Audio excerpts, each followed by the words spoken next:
This is Wes Cage, and you are listening to The Dan Chan Show.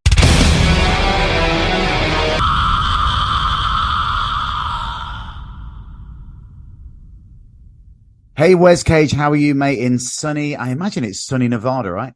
Yes, very much so. Weather must be scorching there, like hell.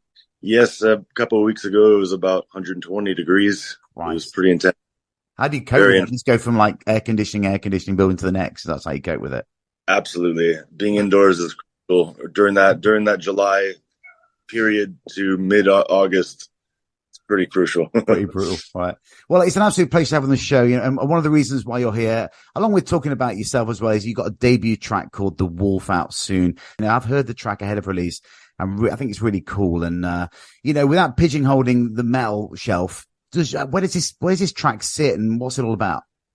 Well, thank you so much for liking it. It's the Wolf is about the dichotomy of the higher and lower self that exists within all of us. How an individual could change the world for the better forever, and they could also completely destroy their life if they wanted to.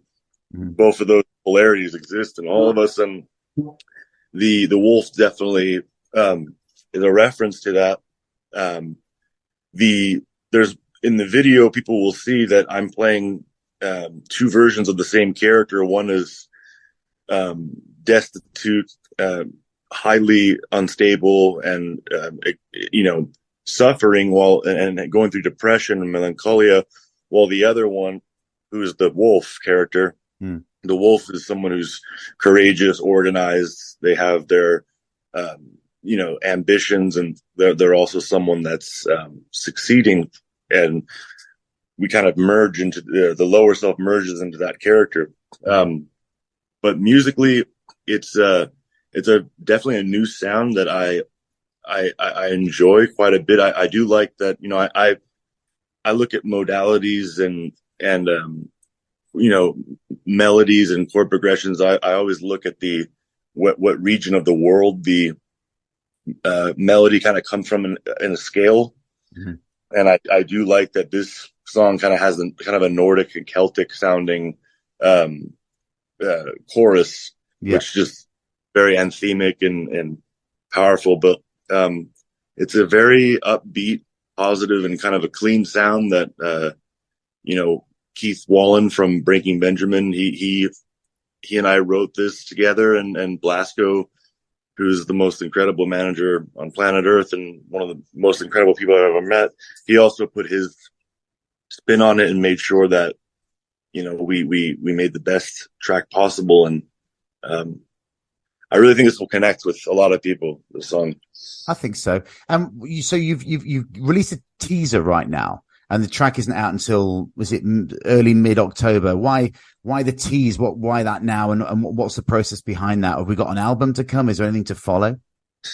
We want to get, of course, as many people interested as possible. And then, of course, give a little, idea of what this will sound like. So we started the promotion phase now. Yeah. Then, October 26th or 27th should be the official release, which I love because that's going right into Halloween. And exactly, it's my birthday. So amazing. 26th of October. So genre fluid. Where does this track sit? What's going on? Because you've got like a bit of a metal background, right? Shall we say? And I want to go into that in a little bit. And then you've released a track, I think in 2014 called "Tell Me Why." An album was due after that. What happened to that? And what's been bubbling musically since then? What's been the gap since? You've been busy with acting, etc. Yeah. This track, The Wolf, definitely sits in the active rock, hard rock realm. And then that track, Tell Me Why, did come from my first solo album under this moniker, under the name Wes Cage. Yeah. Prehistoric Technology was the first album I had. Yeah.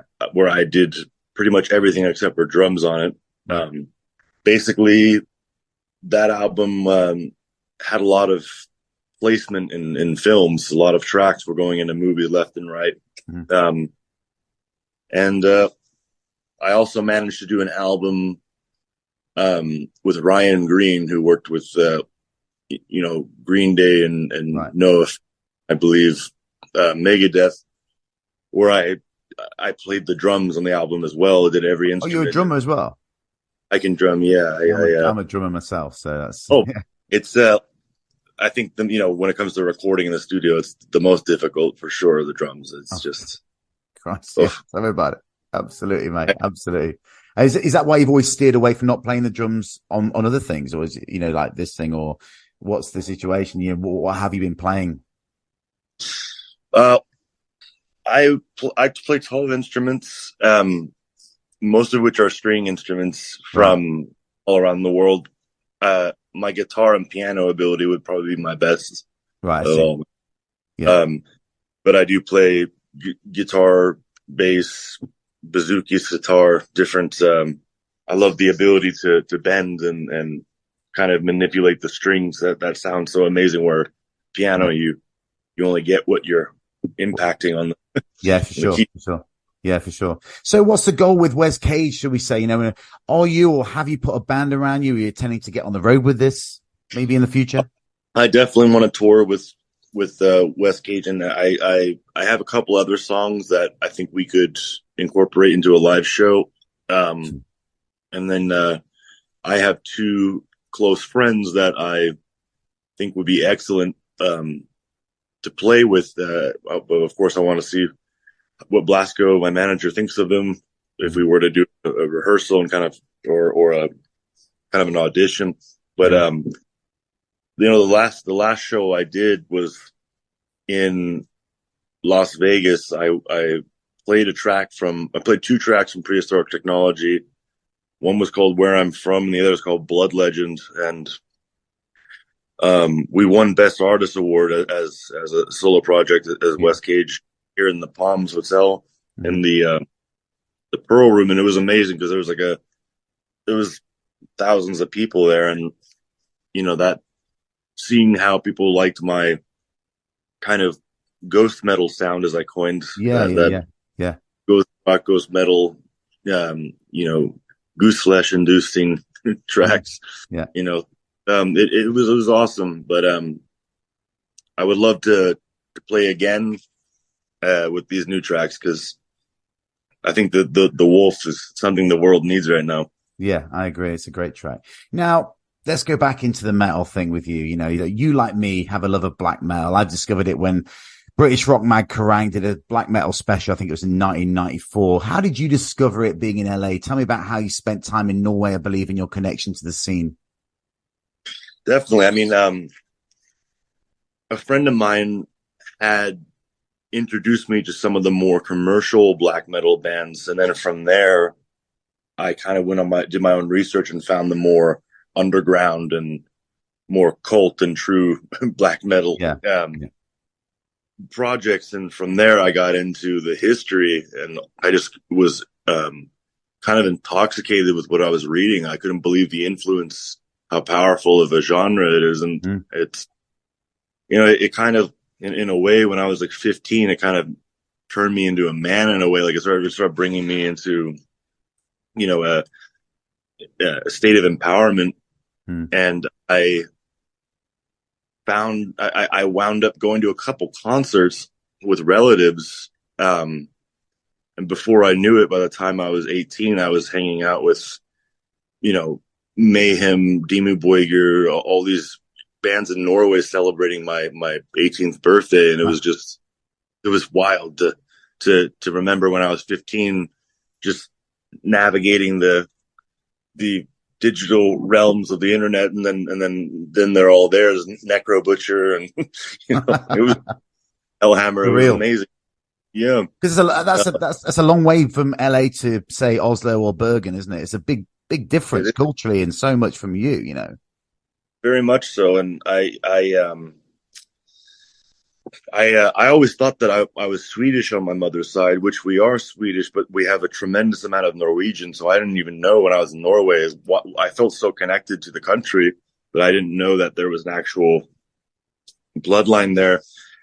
Yeah. Um, but Hellhammer from Mayhem, of course, What a he he drummer. What a drummer. Right. he's outstanding. And when I was about 17, 16, just turning 17 when we did the Eyes of Noctum stuff. He's the guy that came on board and played on 3 tracks, Did he? and he Did did, he? and it was remarkable to watch. I mean, Yeah. never seen anything like it. I remember there was one point where the needles that kind of were measuring um, the frequency of the impacts on the drums, like he was playing so fast that the needles looked like they were kind of like frying, or Wow. it was insane. Let's tap into that, because you did have a black metal band called Eyes of Noctum, if you mentioned. You released one album, which I've enjoyed listening to the last few days, actually. I just tapped into it, called Inceptum, which is obviously Cradle of Filth, Dimmu kind of vibes to it, back in 2009. What happened to that, and why did you drift away from wanting to stay on that path? Thank you for enjoying that record. It's That's a great record, man. I've been listening to the last few days. It's great. thank you. It has that nice, kind of like dark, majestic sounds. Yeah.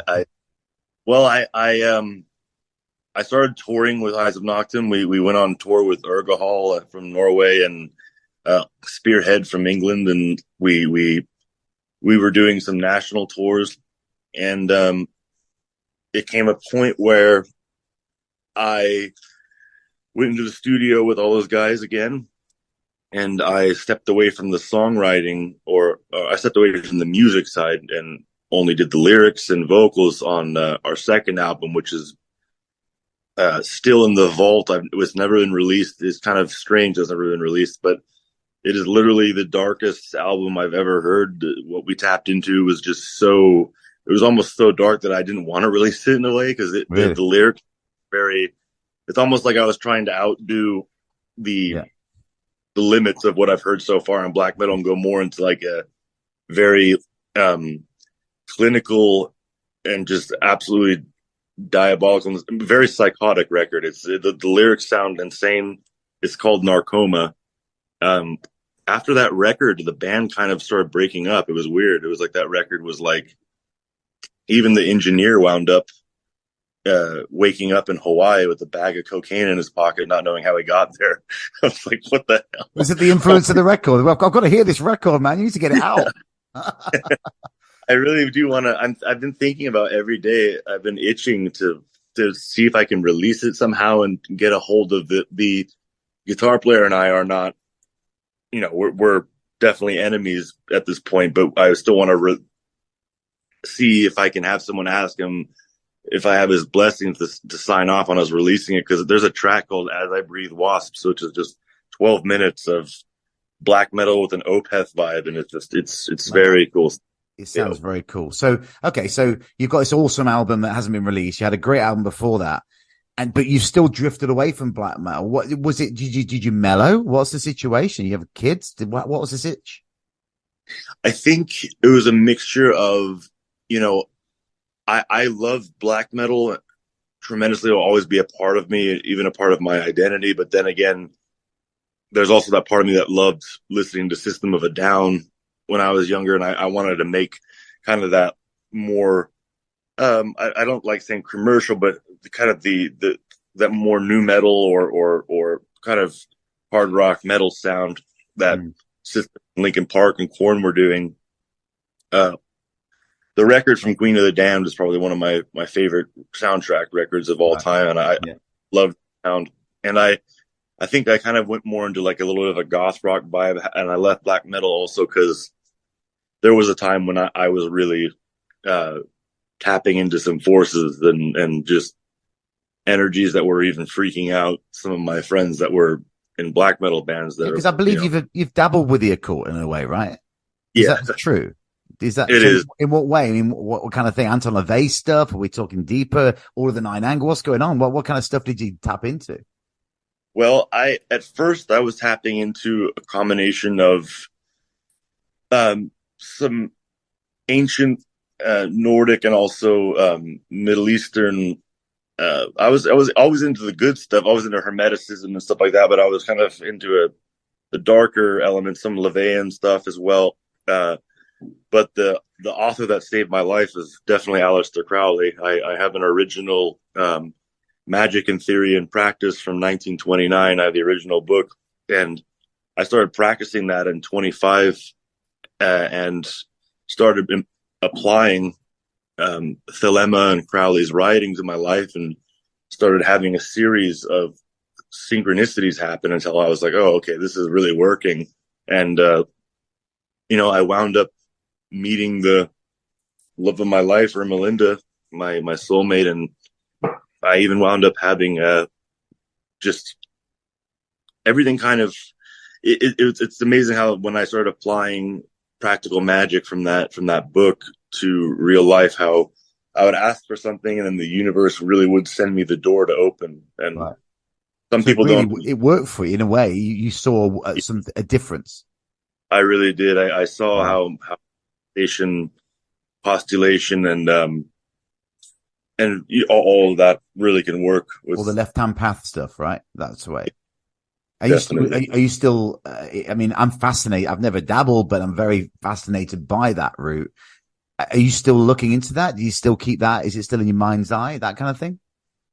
Oh yeah, when especially when there's company over, or like yesterday, I think like everyone will be saying toasts, but then I'll say something like, you know kind of like a spell almost, where I'm wishing goodness for everybody, and then I'm saying like, so it is, or so may it be, and then everyone's like, okay, that guy's a witch. But there's something. They know.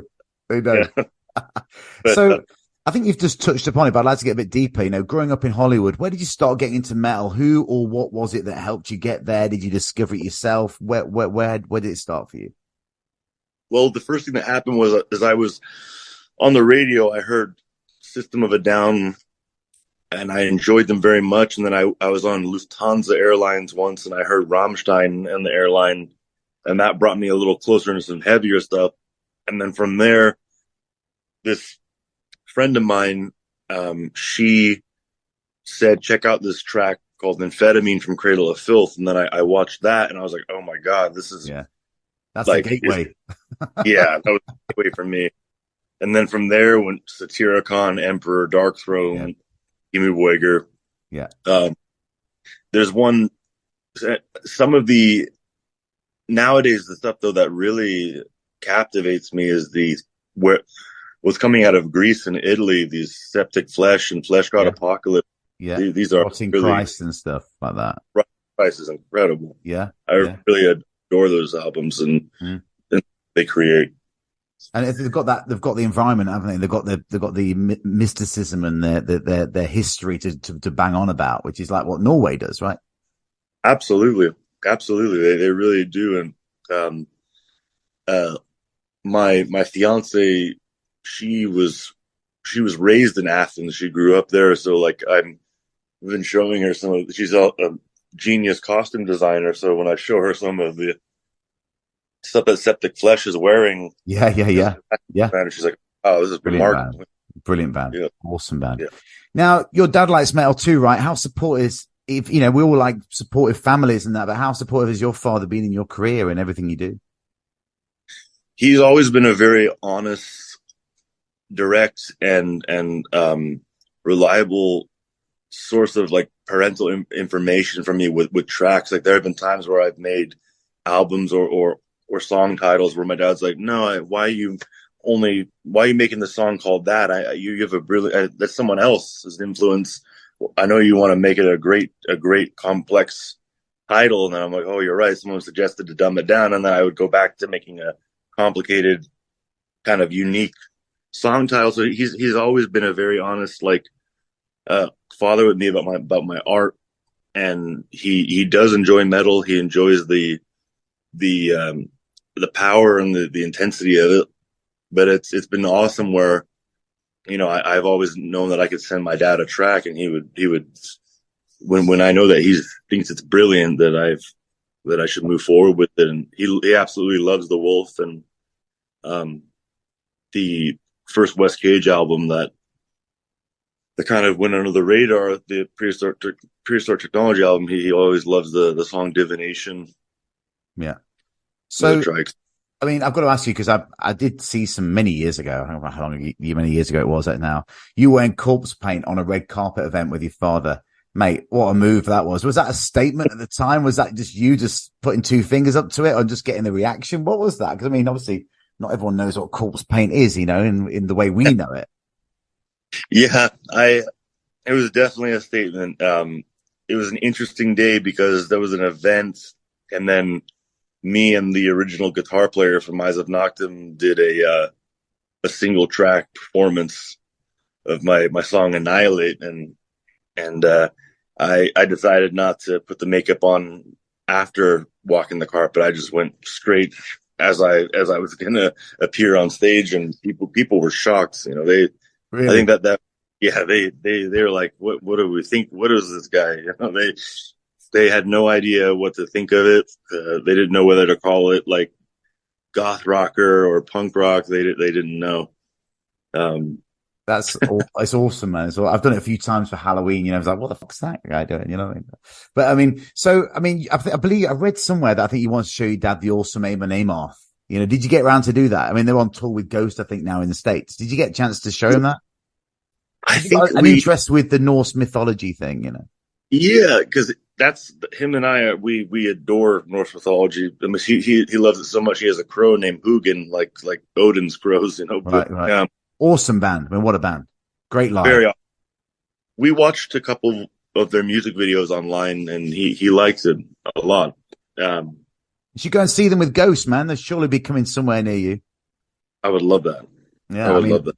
because that's what I was going to say to you. You know, being switching your life between Vegas and LA, you must be so many shows that come by that you can go to. Are you spoiled for choice? Do you get to shows? Do you go and see bands? The last band I saw, my a friend had some extra tickets for Muse and Evanescence playing Oh, together, right, which was okay, really. yeah, Um, but I got to get out to more shows now that I'm in the the epicenter of some of the best shows ever. exactly, man, exactly. Now I've got to ask you this. You know, obviously you're heavily involved in film. Do you think metal is unrepresented in movies? I really feel like you know there people are starting to make the films that metal needs to have made for people to understand it Hmm. and really to know the excellence that's come from this genre. Um, but I think there's so much more that needs to be done. I really want to make a movie that requires a soundtrack that is just you know the most profound metal that we've heard in a while. I want to make like a 14 track album just so Hmm. that in the film people are playing Yeah, this music like Queen of the Damned. yeah, yeah. Um, I think more needs to be done. That's for sure. What do you think is the best metal movie soundtrack?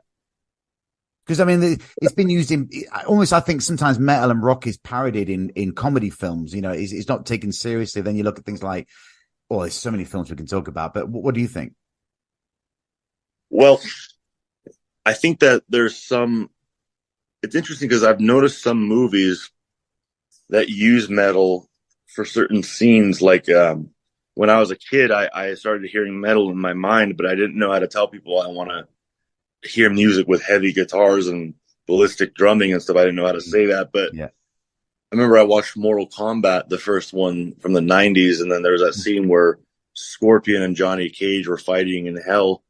And then there was this one guitar chord that I heard played where it was like definitely from like a 7 string or 8 string or something. And I started falling in love with that. And then I feel like I heard more of it, from, I mean, if people consider Queen of the Damned soundtrack metal, mm. I think what Davis and Gibbs did on that, Richard Gibbs, I think what they did was wonderful. Yeah. It was just, but I've yet to hear I've yet to hear a movie use black and death metal and Oh, black I mean, metal.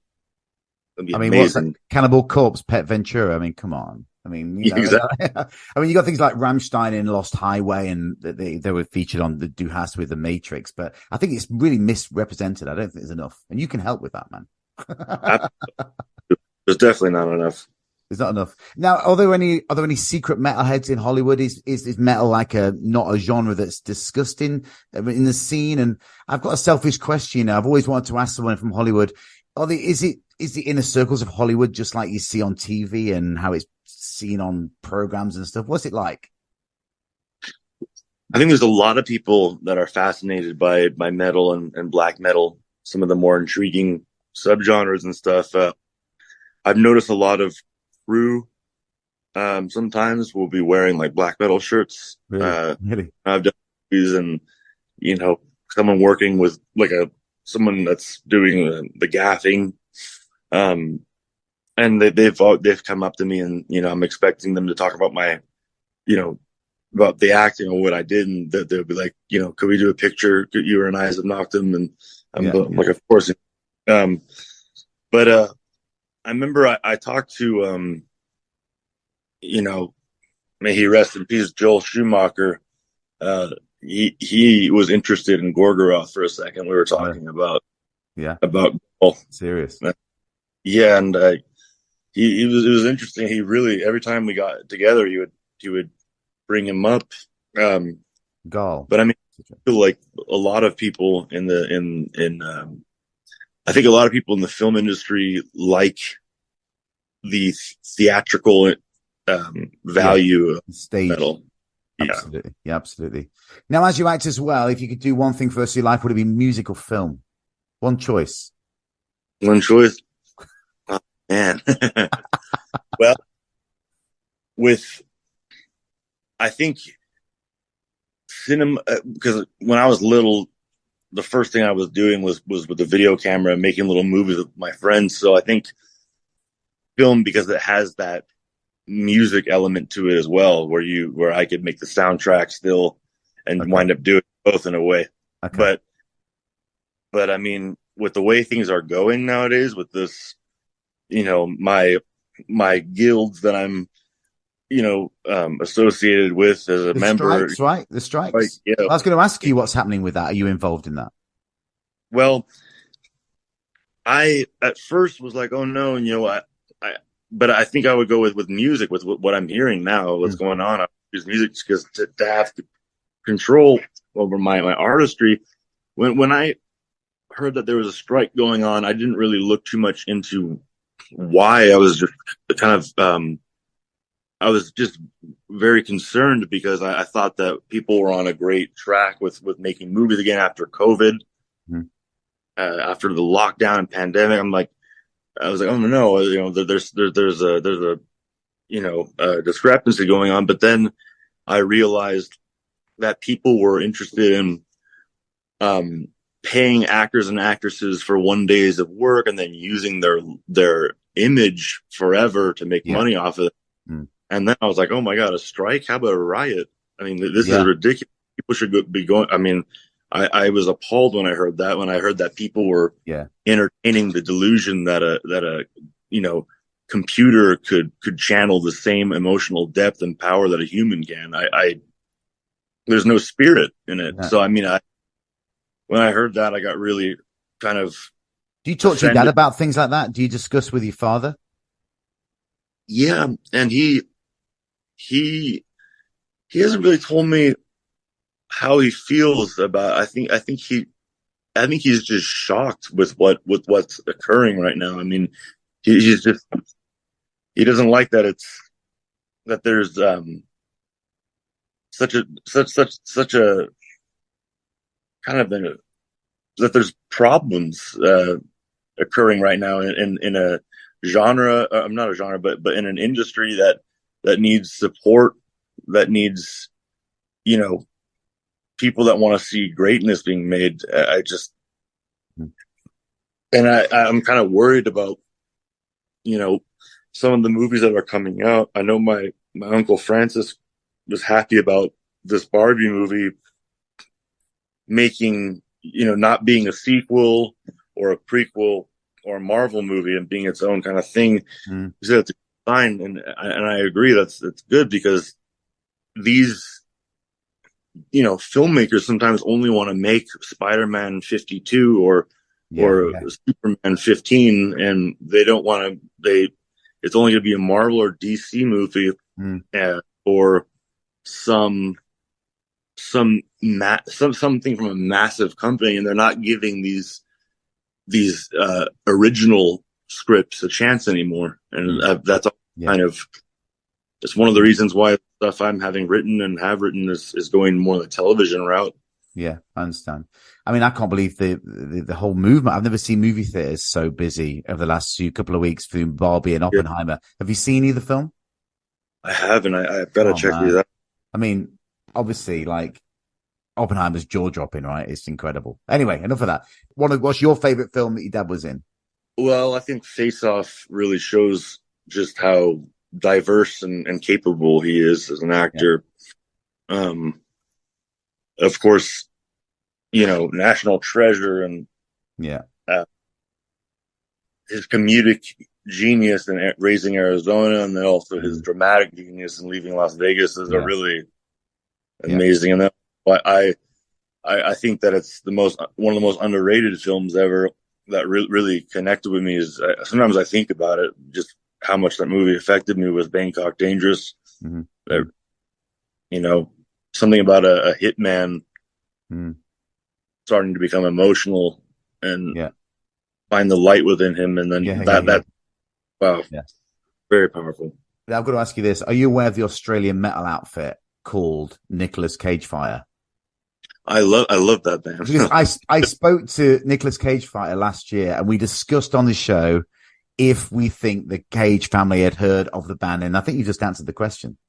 Oh, he loves them. Yeah. He introduced me to them. Yeah. Has he reached out? Have you spoken to them? I should connect with them and let them know it's a good idea. I never thought about doing I that. mean, I'm going to message them straight after this and say, I know the answer, guys. I've got the answer because they'd love to hear that. Brilliant Oh, band. totally. I'll Absolutely. let him know that because that he thinks they're awesome, and he would ask me. He had me watch a music video, and he's like, answer honestly. What do you think about the music here? And I listened, and I was like, wow, this is some extraordinary metal music. Wow. And They're a great band and great guys as well from Australia. Brilliant. Now, I've got to ask you this as well. I've got a couple more questions for I'm going to let you go. I'm sure you're a busy guy. What's the craziest thing you've read about yourself or someone said about you with your black metal background, Hollywood, all that shit? What's the craziest thing that you've read and gone, oh, I can't believe someone said that? Well, one of the craziest things I've ever heard was when I remember I was talking to a producer. I was on his yacht, and we're talking about doing a movie where I play an FBI negotiator for and this really complex drama.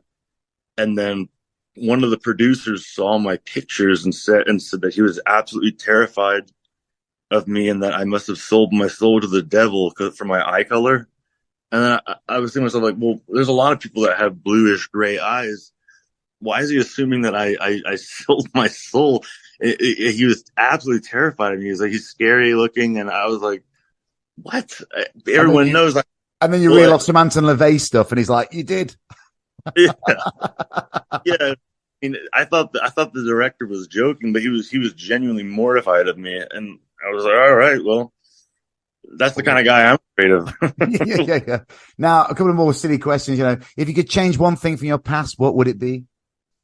I think it would be waiting to get married at the age I am now, because I didn't do it for the right reasons before. I didn't know what love was, and I wanted to seem more sophisticated than for my age, and I thought maybe that would put me on the right path. But did you feel that pressure being who you are? Did you feel that pressure to have to grow up a little bit quicker than probably you should have done? Definitely. Yeah. Definitely.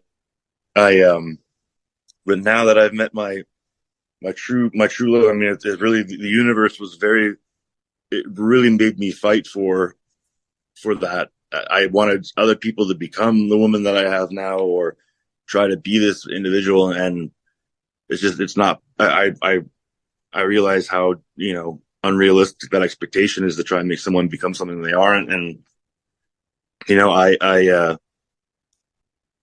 really, the universe was like, I was so direct with wanting to be an accomplished artist, a father, and a husband of the woman that's my true love, and the universe gave me the fatherhood and the artistry quite quickly. Yeah. But it was literally like dangling the carrot for me to chase finding the love. Yeah. And Yeah. now that my life's been so much more peaceful and, you know, Nice. Now, what's one thing everyone should try at least once? everyone should try at least once. Well, I think that everyone should try at least once to. I think this would change the world forever. As if everyone tried at least once to have a spiritual awakening. Okay. Okay. I mean, it really, like, I've had some What's your spiritual awakening. spiritual awakening? Obviously, with the occult, what are you? Are you right hand, left hand now? What's the sitch? Well, I guess pretty ambidextrous now. Right. Really? Still left hand, but you know, I've had some spiritual awakenings where even when I'm sober, but in a time where I liked to get high and stuff, I remember I felt higher than I couldn't believe how happy and high I was from an awakening that I had. People were like, "Are you taking anything?" I'm like, "No," and I would say things like, "Well, we want what he's smoking." I'm like, "But there's no smoke." It's just I had some pretty remarkable experiences when I would focus on awakening, and you know, it's just life changing. The catharsis I felt. There was one point where I remember I reached just a connection with the universe and a feeling of oneness and unity to the point to where I had no worries in my heart and genuinely felt like I was given ecstasy or something. It was wild. Because I mean, very wild. do you mind if I ask? You found a lot of say something like Jack Osborne yourself does go heavily onto substances, whether it's drugs or whether it's drink. Why is that? What is that with Hollywood? Is that a thing? Do you mind me asking? Yeah, so I think it really is a thing. I think some people use it to kind of enhance their consciousness. I don't mind when people are using, like, let's say something like marijuana, like a shaman, when they're trying to use it to kind of enhance themselves or connect with a force, or same with wine and all the great, you know, like it can be used in a kind of a medicinal, shamanic, or artistic way. I'm just drinking it to relax right now. Yeah. I mean, I think I had my great uncle, no, great uncle. So my great uncle's great uncle, he lived to be 103. He was drinking, you know, bottle of wine all the time. I mean, and smoking too. It just, he was doing what he loved and conducting and made him happy. But as for the real, like, you know, the heroin users and the real drug addicts and, you know, the people who are unable to function without half a bottle of alcohol, these people, I think, are trying to disconnect from some kind of trauma or pain or emptiness that fuels their career in a way. It's almost like they're not satisfied with anything. They're not happy. And, you know, even some of the greats that people aspire to become, some of those greats are not happy. Or of course. Of course. What fictional character do you identify with the most and why? Fictional character I identify with the most? That's a great question. I always felt like I identify with Beast from X-Men because okay, he's this big, you know, capable, beastly guy, but he's also like into being you know, and having intellectual conversations and philosophy and academic. So it's like that dichotomy of being both big guy. Big guy. Did you wrestle? You did wrestle. How tall? Because you're buff, right? I mean, how tall are you? How tall are you? 6'3".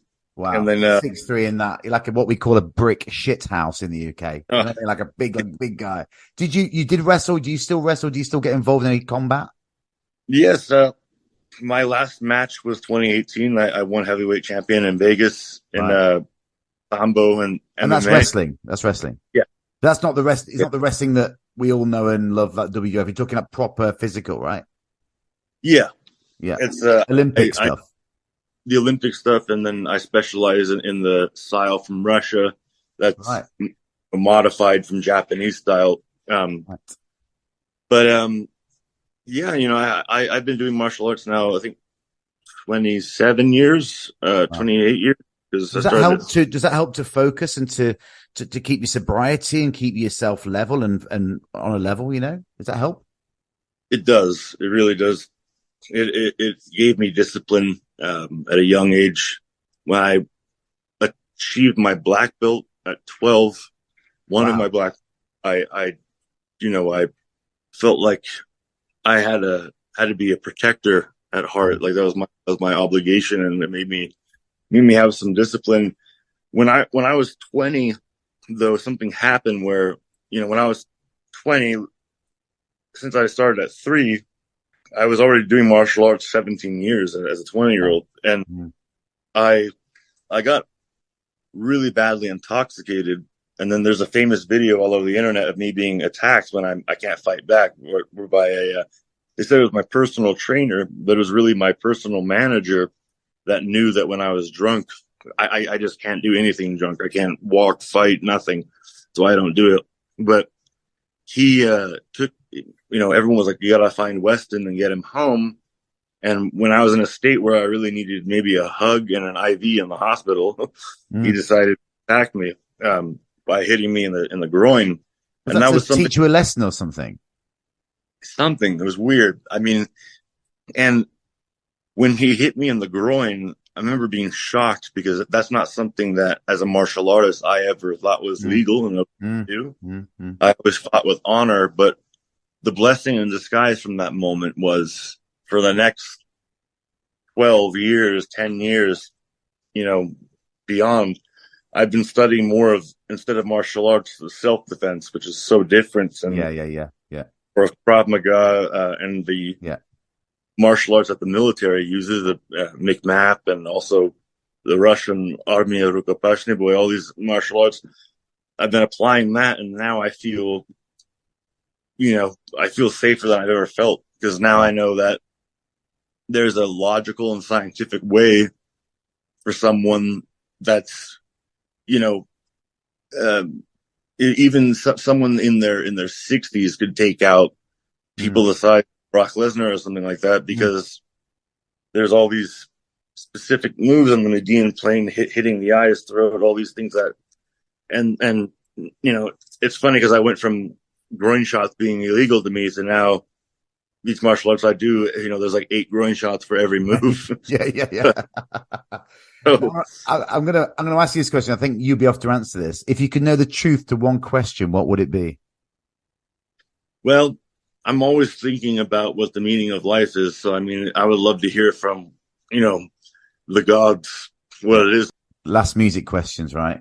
What do you think Yeah. is the heaviest riff of all time? The ultimate stink face. What do you think the heaviest for you? What's the heaviest riff that gets you, like makes you probably put your foot down on the pedal a little heavier, or do something like, lift weights heavier, whatever? What is it? Well, wow. Let's see. I remember I was listening to a lot of Hackenied, that young band from Germany, but I think I don't know, if I hope I'm not blanking on the title, from Opeth, Master's Apprentice. Right. Yeah. Okay. That's pretty. And there's a song called Sangreal by Septic Flesh that I think is very heavy. I know which one you mean. Yeah. Yeah, that one's Definitely. just. Now, harping back to Eyes of Noctum, which track from that album should I play next? I think By Fire Within's a great track. Okay. Why? Especially, well, that's one of the tracks on the record that I wrote completely myself, from a very spiritual and honest place. It's just kind of talks about the power of an individual that lives within us. It's very emboldening, and um, just one of my favorite tracks for sure. Cool. Coming up next. Now, my last, very, very last question. Who has I always ask Americans this, I don't know why, but who has the best metal, US or Europe? I think Europe does. Why? Well, I think that there's just a level of, I really got to figure out what it is. There's something in I think it's just the personality that winds up translating into the songwriting or the mentality. Uh, and It might have something to do with I think also just the producers there, the production value is just, Yeah. Yeah. it's so Awesome. clean. And yeah. Great answer. Now, Wes, thanks for the chat, my friend. Good luck with the release and what's to follow. I'm looking forward to following what's going on next. So up next, of course, is the release of the single. I'm looking to, whenever this strike is over, I'm going to be doing some more films, and I will be showing the world a show that I wrote, a TV series that I really believe in. That'll be coming out with it's basically a co-op with my friend Achilles and my fiance Melinda. We all kind of came together, and we have this amazing story that's ready to go. Awesome. Wes, thanks for joining me on the show tonight. I really appreciate it. Thank you so much for your time. I appreciate you.